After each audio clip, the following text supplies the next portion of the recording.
Bismillahirrahmanirrahim. Assalamualaikum warahmatullahi wabarakatuh. Halo semuanya, perkenalkan saya Haikal Fikri Syafdini dari Universitas Negeri Jakarta, Fakultas Ekonomi, Prodi Administrasi Perkantoran Digital. Baiklah, di sini saya akan menjelaskan standar operasional prosedur atau yang kita kenal dengan SOP. Bagaimana sih tata cara dari penyampaian keluh kesah oleh seorang karyawan? Di sini saya mengambil studi kasus dari perusahaan PT Soho Global Health dan anak perusahaannya yang terdiri dari PT Soho Industri Farmasi, PT Pari Padang Global, PT Universal Health Network yang disebut dengan grup. Tentunya SOP dari penyampaian keluh kesah karyawan yang dari induk perusahaan sampai anak perusahaan itu sama saja. For your information, PT Soho Industri Farmasi merupakan perusahaan yang bergerak di bidang industri obat perawatan kesehatan di Indonesia yang telah berdiri kurang lebih 70 tahun di Cakung, Jakarta Timur. Jika dilihat, perusahaan ini sudah berkembang kurang lebih 70 tahun nih, yang bukan menjadi sebuah tanda tanya lagi bagi kita semua bahwa perusahaan ini memiliki sebuah manajemen yang sangat baik, tak terkecuali penanganan keluhan yang karyawan rasakan. Oke, kita masuk saja pada penjelasan. Apa sih keluh kesah itu? Keluh kesah adalah ungkapan ketidakpuasan dari seorang atau beberapa karyawan atau serikat pekerja terhadap masalah yang timbul dalam proses hubungan kerja dan penyimpangan terhadap syarat-syarat kerja serta peraturan atau kebijakan di perusahaan tersebut. Apa saja yang termasuk keluh kesah karyawan itu? Yang pertama ada pelanggaran HAM, diskriminasi, bullying, pelecehan, intimidasi, pelanggaran aturan perusahaan sampai keluhan ringan. Keluhan ringan yang dimaksud di sini adalah yang berkaitan dengan teknis pekerjaan atau proses kerja. Apa sih tujuan dari SOP ini? Terkhusus SOP keluhan karyawan ini, yang pertama untuk mengurangi ketidakpuasan dan ketidakadilan yang dirasakan oleh karyawan dengan memberi kesempatan kepada mereka untuk menyampaikan keluhan kepada perusahaan sehingga hubungan kerja dapat berjalan dengan harmonis tanpa terjaga dan dapat terus terjaga. Untuk yang kedua ada untuk memberikan jaminan kepada setiap karyawan atas hak untuk mendapatkan perlindungan dari hukum sama di mana hukum, serta untuk melindungi kerahasiaan keluhan yang disampaikan kepada perusahaan. Selain itu, karyawan juga memiliki kepastian bahwa mereka dapat menolak pekerjaan yang dianggap dapat berisiko terhadap keselamatan dan kesehatan mereka. Oke, itu untuk pendahuluan. Baik, langsung saja kita masuk kepada penjelasan SOP-nya. Dari penyampaian keluh kesah karyawan di perusahaan yang sedang kita bahas.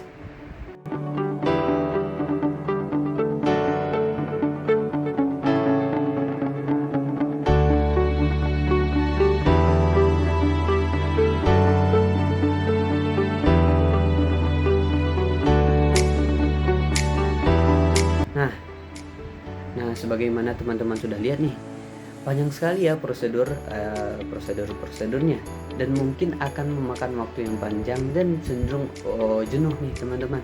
Maka untuk membahas secara menarik dan singkat, di sini saya akan menampilkan dan menjelaskan dengan flowchart. Baik, di sini saya akan membahas standar operasional prosedur dari tata cara penyampaian keluh kesah karyawan. Di sini kita sudah melihat flowchartnya teman-teman, yang bisa kita bandingkan tentu jauh berbeda ketika kita membahas dengan prosedur yang sudah tertulis. Dengan metode flowchart ini teman-teman mungkin dapat mudah memahami dan tentunya video ini tidak berjalan panjang dan jenuh. Baik, langsung saja kita masuk kepada langkah yang pertama, yaitu langkah pertama yang harus karyawan itu lakukan adalah mengajukan keluhan yang bersifat ringan atau keluhan bersifat mendasar ke atasan langsung.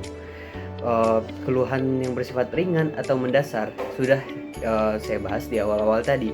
Keluhan ringan itu biasa berhubungan teknis, dan keluhan bersifat mendasar atau formal itu seperti pembulian, pelecehan, dan segala macam kepada atasan langsung. Nah, atasan langsung yang dimaksud di sini adalah atasan yang berada di atas karyawan, bisa divisi, koordinator divisi, departemen, atau di atasnya lagi ada general manager dan sampailah kepada HR.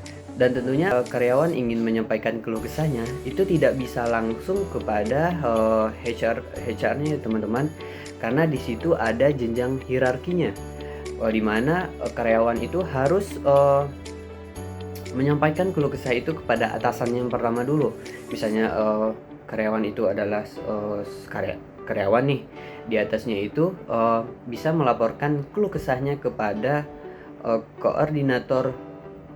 koordinator divisi atau departemen. Nah, ketika sudah sampai ke atasan tersebut nih, apakah ada dua kemungkinan kan? Ada keluh kesah itu diterima atau keluh kesah itu tidak diterima nih. Nah, biasanya hasilnya itu akan keluar paling lambat 30 hari kerja.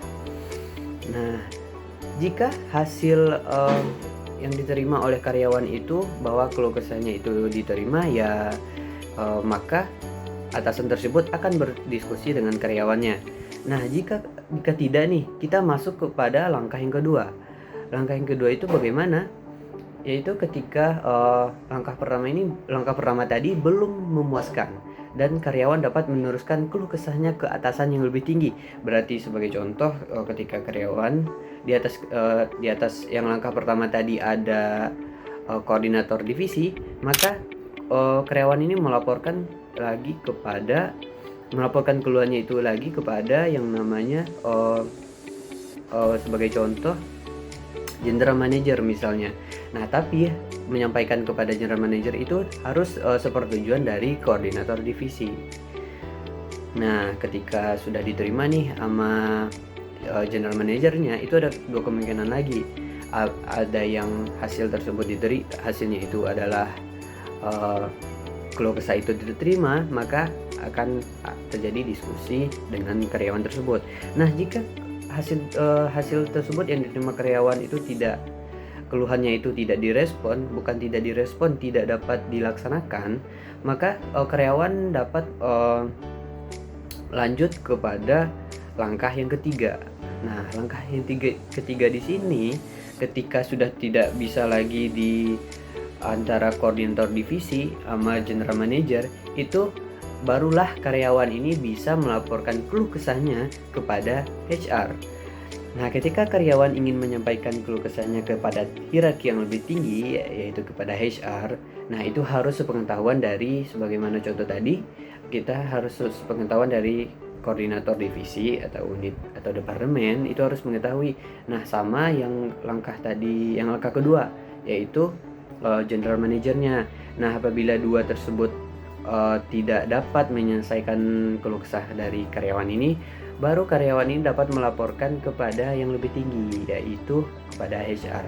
Nah, ketika melaporkan kepada HR ini ada dua kemungkinan, apakah karyawan ini merupakan anggota SP atau tidak. Apabila karyawan ini merupakan anggota SP, maka laporan keluh kesah tersebut dapat dilaporkan kepada pengurus. Nah, pengurus nanti akan membahas dengan karyawan tersebut dan juga dengan HR-nya. Nah, jika karyawan tersebut bukan merupakan anggota SP, maka penyelesaian langkah kedua kan belum memuaskan nih, maka karyawan dapat mengajukan keluh kesahnya kepada HR. Nah, diterima tuh yang pertama ada HR, atau yang kedua tadi diterima oleh serikat buruh. Nah, ada dua hasil lagi, apakah keluh kesah itu diterima atau tidak. Nah, ketika hasil yang sudah diterima karyawan itu keluh kesahnya diterima, berarti masalahnya sudah selesai. Nah, ketika tidak nih, masih belum selesai permasalahannya, nah barulah di sini kita masuk kepada langkah yang keempat. Apa itu? Pimpinan perusahaan, karyawan, atau pengurus serikat kerja nanti akan menyelesaikan perselisihan tersebut kepada instansi yang bertanggung jawab di bidang ketenagakerjaan.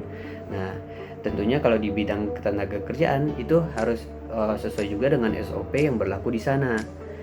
Itu teman-teman. Jadi kurang lebih SOP-nya itu seperti itu. Nah, tadi kan juga dijelaskan nih, ketika karyawan itu melaporkan harus ada formulir, harus melampirkan formulir keluh kesahnya. Nah, formulir itu dapat teman-teman lihat di bawah kolom di deskripsi ya, atau contoh akan saya lampirkan di sini. Baik, sekian teman-teman penjelasan tentang SOP bagaimana keluh kesah karyawan itu harus disampaikan kepada perusahaan. Nah, bisa ditarik kesimpulan kalau ketika karyawan ingin menyampaikan keluh kesahnya itu harus secara hierarki atau secara berjenjang. Tidak boleh langsung kepada HR, kecuali kalau HR kamu itu adalah seorang paman atau ordal. Cuak. Nah gitu teman-teman, itu hanya intermezzo. Nah jadi begitu ya teman-teman, jika ingin menyampaikan keluh kesah SOP keluhan yang terjadi oleh karyawan. Nah biasanya SOP yang terjadi itu berbeda-beda diterapkan di setiap perusahaan, tapi satu hal yang pasti tentunya SOP itu dapat berjalan dengan sistem hierarki teman-teman. Baiklah, mungkin sekian video kali ini. Apabila ada kesalahan kata, mohon maaf. Wabillahi taufiq wal hidayah. Assalamualaikum warahmatullahi wabarakatuh. Last but not least, I want to thank me.